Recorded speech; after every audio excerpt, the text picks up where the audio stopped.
Hello guys, hello guys. Welcome back to the PAC class. Myself Chandrakant Zarate. So today we'll discuss the fundamental duties. Okay.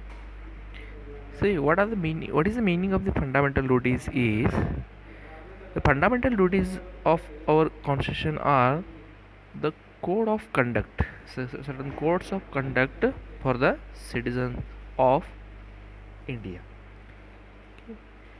which they are expected to follow in their actions and reactions.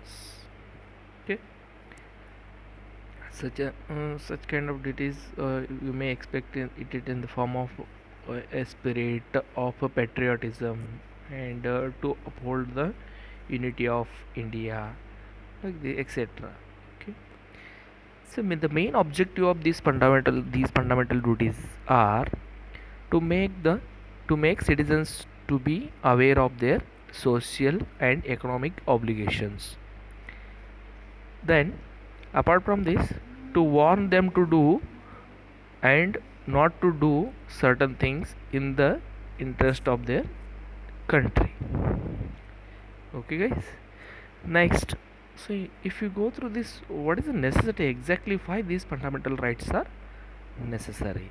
Okay, so the necessity or the need for these fundamental duties are, see, we are see, our constitution of India is has given the fundamental rights to the citizens to enjoy the liberty, equality, education, etc., for their development and growth. See, it is equally important for the citizens to follow certain fundamental duties in the interest of society and country. Further, rights and duties are the two faces of the same coin, and these are correlated.